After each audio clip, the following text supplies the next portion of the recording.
오늘 본문의 내용을 보기 전에 우리는 이 본문에 대한 배경을 조금 알 필요가 있습니다.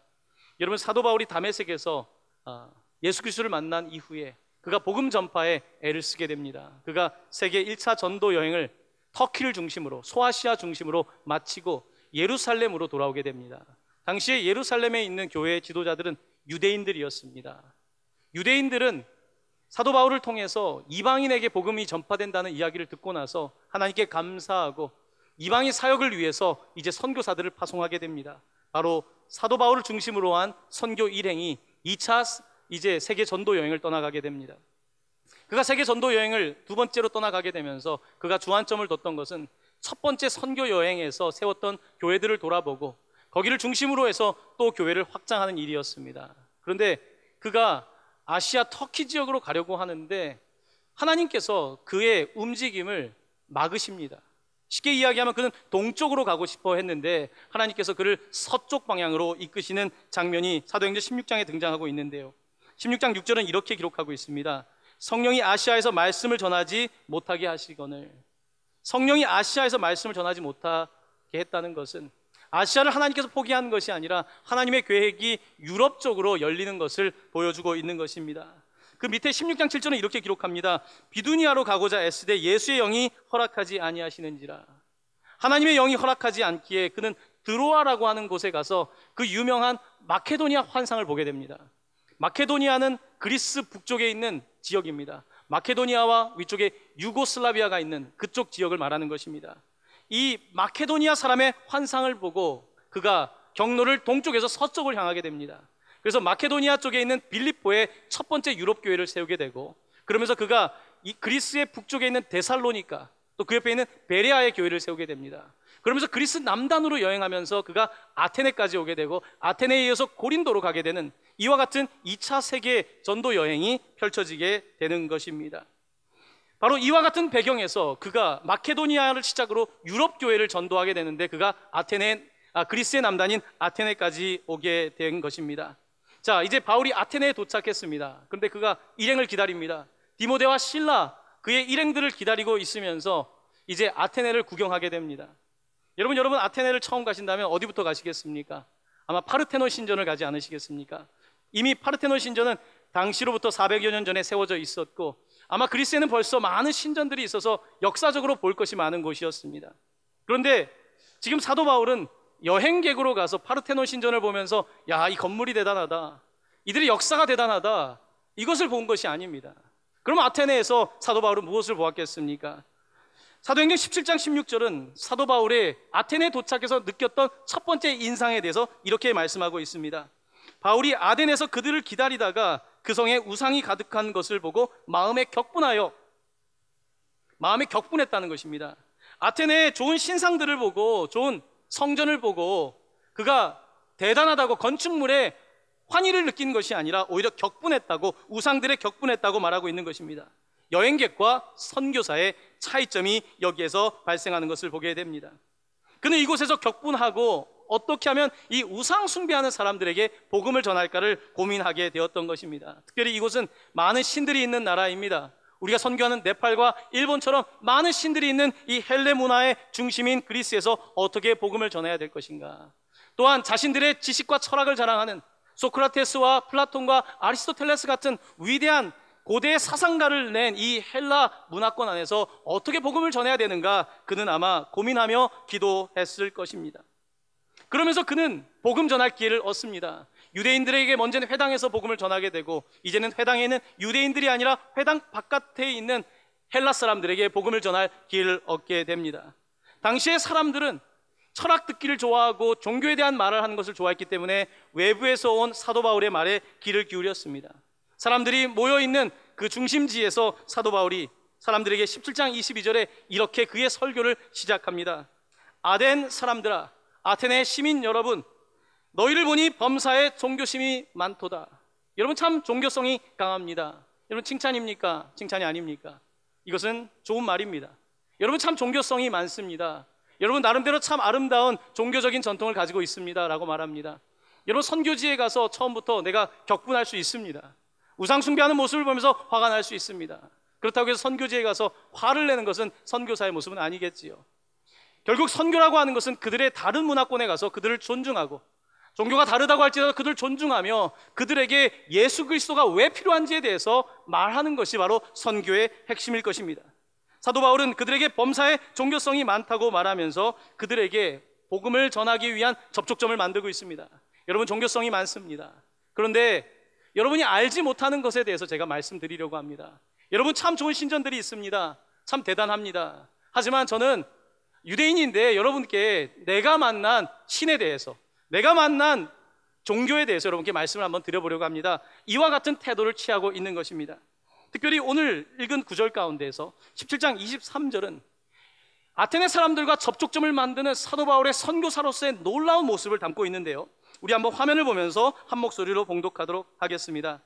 내가 두루 다니며 너희가 위하는 것들을 보다가 알지 못하는 신에게라고 새긴 단도 보았으니 그런즉 너희가 알지 못하고 위하는 그것을 내가 너희에게 알게 하리라. 아멘. 흥미로운 이야기가 등장합니다. 많은 신들이 있는데 내가 잠시지만 아테네를 다니다 보니까 어떤 신전을 발견하게 됐는데 거기에 보니까 알지 못하는 신이라고 하는 신이 있다는 겁니다. 나에겐 그것이 상당히 흥미로웠는데 여러분께 알지 못하는 신이 무엇인지에 대해서 말씀을 드리겠다라고 말하고 있는 겁니다. 알려지지 않은 신이라 하는 것은 도대체 무엇을 말할까요? 여러분, 아테네 사람들은 많은 신을 믿고 있습니다. 이 많은 신을 믿고 있는데 여러분, 많은 신을 믿고 있다고 해서 신들이 우리의 문제를 해결해 줍니까? 인생은 사실은 알지 못하는 겁니다. 사람은 알지 못하다 보니까 신을 만들죠. 우리가 불의 신도 만들어보고 물의 신도 만들어보고 전쟁 신, 수많은 신들, 농사짓기 위해서는 비의 신이 필요한 것 아니겠습니까? 사람들은 인간의 필요에 의해서 신들을 만드는 것입니다. 그래서 우상을 만들고 그러면서 우상 숭배를 하고 있는데, 바로 이곳에서 사도 바울이 보고 있는 문제는 뭐냐면, 여러분이 다 문제를 해결하려고 수많은 신들을 갖고 있는데 정말 여러분 문제를 해결할 수 있습니까? 여러분의 삶의 문제 다 압니까? 아테네 시민 여러분 문제를 다 알고 있습니까? 여러분이 정말로 어려울 때 알지 못한다고 알지 못하는 신에게 제사하지 않았습니까? 알지 못하는 신에 관한 이야기를 꺼내고 있는 것입니다. 여러분은 어떻습니까? 여러분, 우리가 압니까? 여러분, 우리가 종교를 갖게 되고 신앙을 갖게 되는 것은 모르기 때문인 거예요. 내일이 불안하기 때문에 우리가 신앙을 갖게 되는 것 아니겠습니까? 이 아테네 사람들은 그래서 지금 신앙을 갖고 있지만 자신들의 불안 때문에 많은 신들을 가지고 있지만 정작 자신의 문제를 해결하지 못하고 있었다는 것입니다. 지난주에 일본의 선교사님들과 함께 한일 목회자들끼리 세미나를 하게 됐습니다.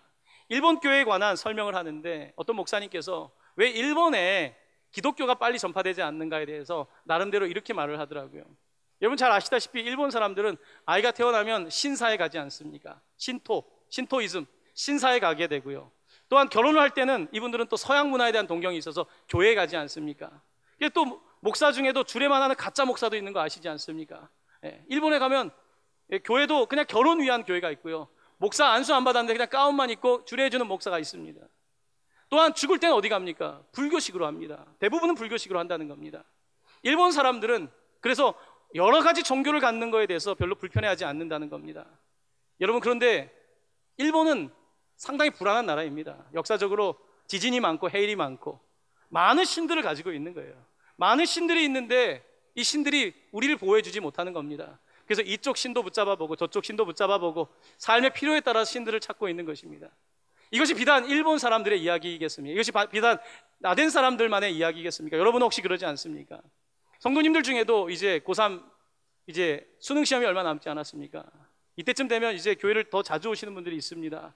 대부분 수험생 어머니이시들입니다. 그렇게 하실 거면 좀 올 초부터 열심히 하셨으면 좋았을 텐데, 어떻습니까? 여러분 붙잡고 싶은 거 아닙니까? 그래서 올해는 이제 교회를 와요. 자녀가 떨어지면 어디로 갑니까? 절로 가야죠. 서광사로 가야겠죠. 자, 거기 갔는데 또 안 돼. 어디로 가야 됩니까? 저 유명한 이대 앞에 청기화집으로 가야 되겠죠. 거기 가면 이제 좋은 붙을 수 있는 부적도 써줄 거고 할 거 아닙니까? 여러분, 한국에 얼마나 많은 그리스도인들이 점집에 드나듭니까? 한국에 얼마나 많은 사람들이 하나님을 믿는다고 하지만 굉장히 다신론적인 전통을 가지고 있습니까? 단지 일본과 네팔과 아테네 이야기입니까? 바로 우리의 삶이 그런 것입니다. 우리의 삶을 알지 못하지 않습니까? 알지 못하고 있으면서 내가 뭔가를 만들고 있는 거예요. 내가 이 신 저 신을 만드는 것입니다. 현대인들은 물질의 신을 만들기도 하고, 또한 아름다움이라고 하는 신을 숭배하기도 하고, 우리가 많은 신들을 만듦으로 말미암아 내 삶의 안전을 보장받고 싶은 것, 이것이 종교라고 하는 것의 특징입니다. 고대인들은 신상을 만들어서 했다면 현대인들은 더 많은 문화를 통해서 자기의 우상을 숭배하고 있는 것입니다. 바로 이것이 아테네의 모습이었습니다. 이렇게 우리는 하나님을 믿는다고 하지만, 유일신 신앙을 가지고 있는, 심지어 기독교인이라고 하지만 다신론적인 그와 같은 본성을 가지고 있는 것을 보게 됩니다.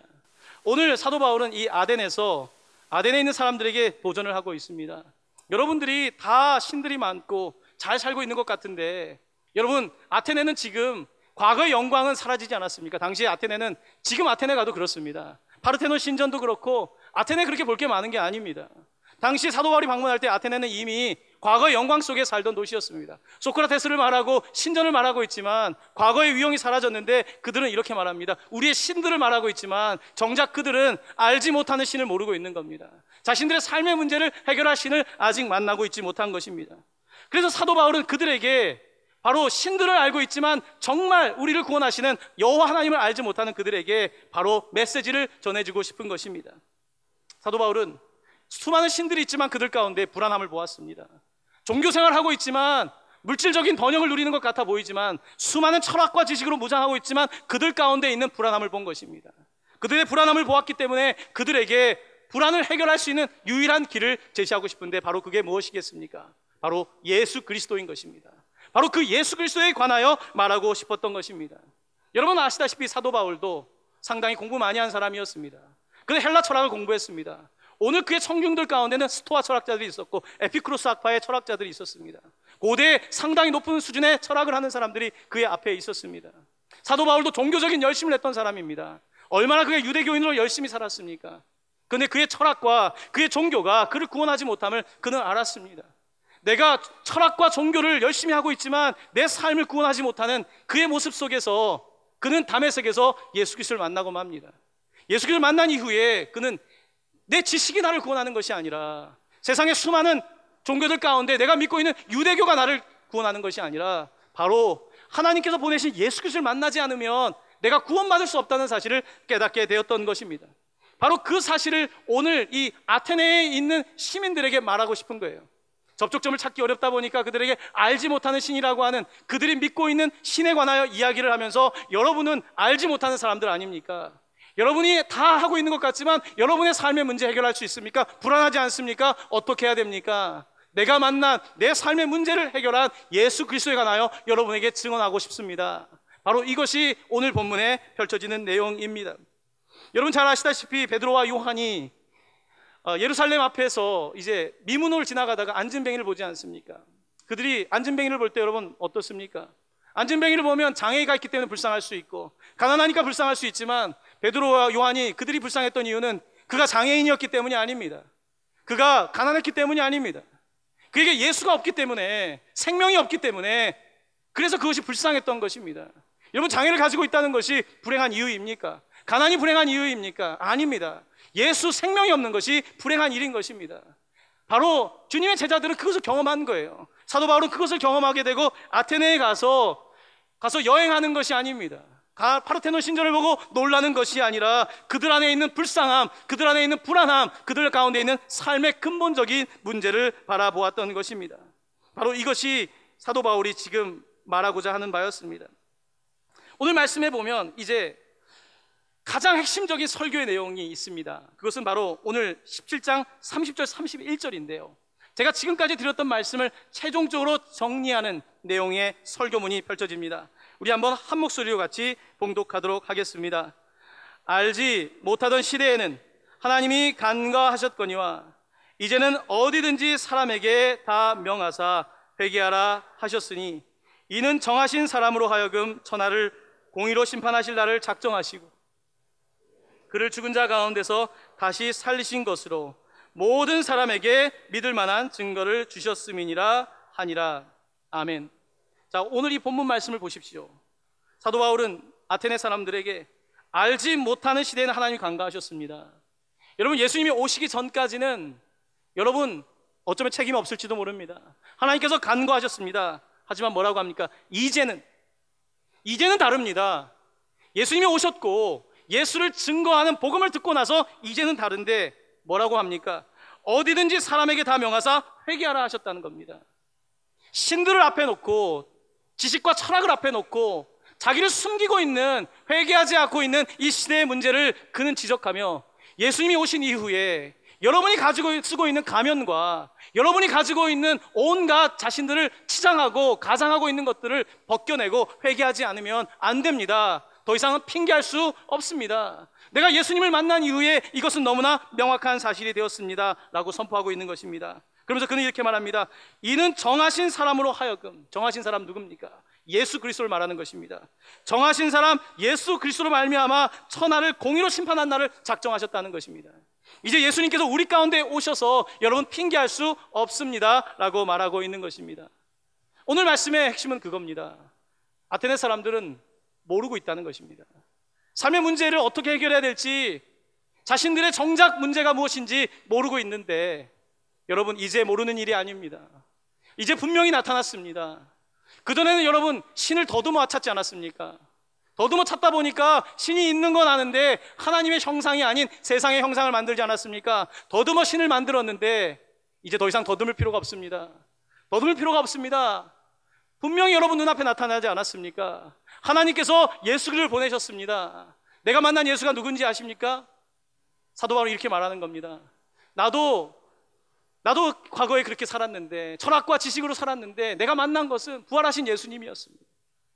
나는 내 죽음의 문제를 해결할 수 없고 내 구원의 문제를 해결할 수 없는데 나는 부활하신 주님을 다메섹에서 만났습니다.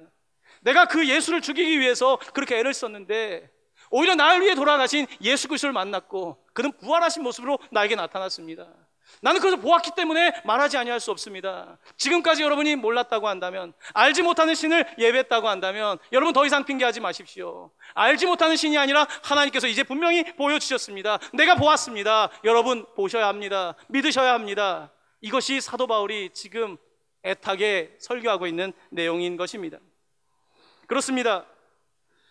예수 그리스도께서는 이 땅에 너무 가까이 오셨습니다. 성경은 말씀이 육신이 되어 오셨다고 합니다. 너무 가까이 우리 가운데 오셨는데 우리가 그를 못 보고 있는 것입니다.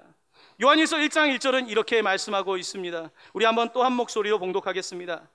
태초부터 있는 생명의 말씀에 관하여는 우리의 들은 바요 눈으로 본 바요 자세히 보고 우리의 손으로 만진 바라. 아멘.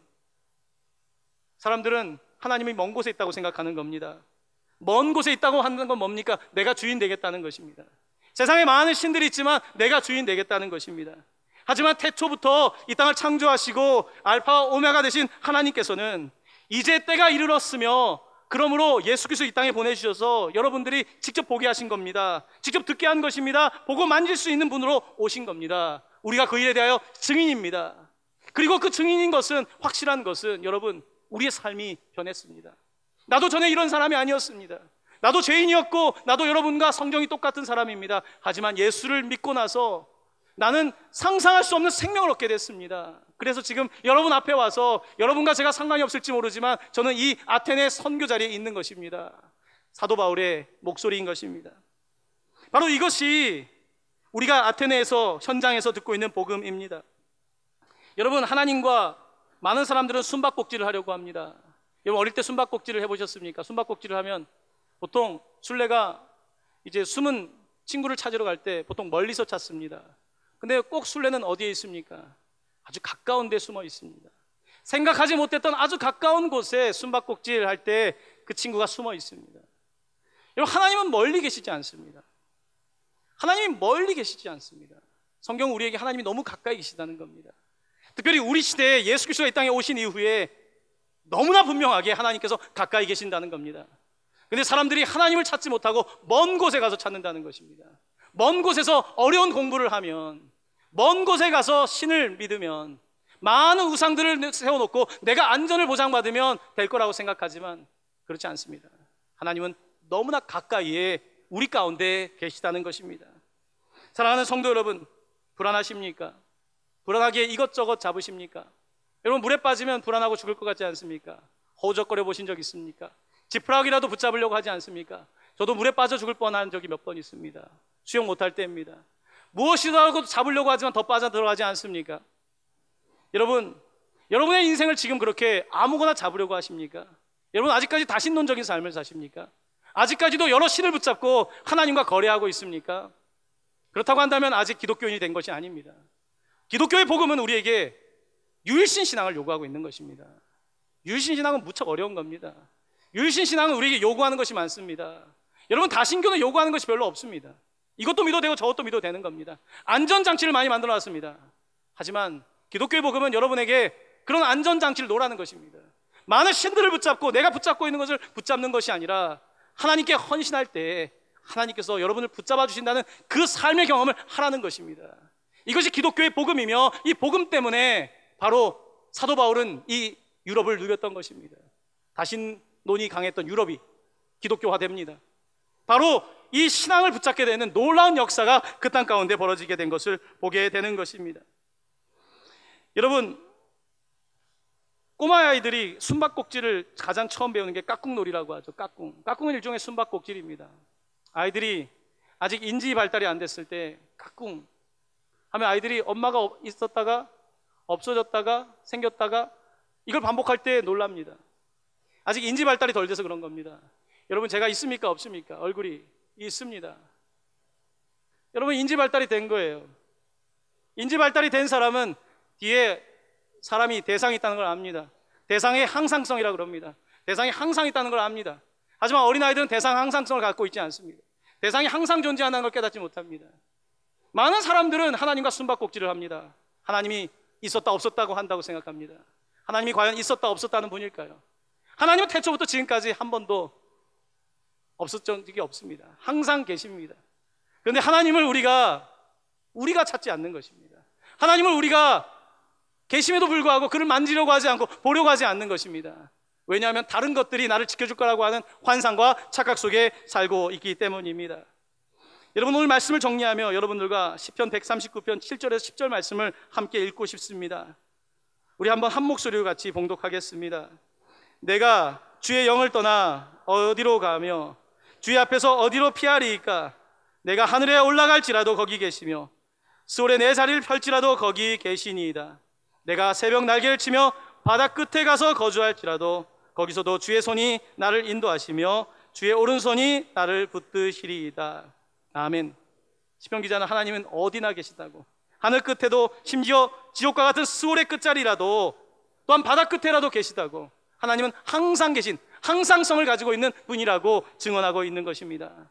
사랑하는 성도 여러분, 지금 우리가 사는 시대는 아테네, 고린도와 다르지 않습니다. 굉장히 다신론적입니다. 현대인들은 물질이라고 하는 신을 섬기고 특별히 아름다움이라고 하는 신을 상당히 좋아합니다. 아름다움이라고 하는 신 때문에 한국은 플라스틱 설저리, 성형수술은 세계 가장 잘하고 가장 빈번하게 하지요. 경쟁이 치열합니다. 물질을 얻기 위하여 경쟁이 치열합니다. 불안하기 때문입니다. 너무 불안하기 때문에 사람들이 이것저것을 해보려고 합니다. 그렇게 해서 되겠습니까? 그것만이 여러분의 삶을 해결하는 방법이겠습니까?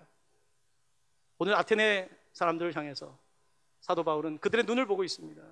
여러분 화려한 비너스 신, 제우스, 파르테논, 신전에 있는 수많은 신들 굉장히 대단해 보이지만 여러분 정말 알고 있습니까? 정말 알고 있습니까? 우리에게 알려진 신이신, 우리에게 보여주신 예수 그리스도를 믿으십시오. 이 복음을 듣기를 예수님의 이름으로 간절히 축원합니다. 아멘.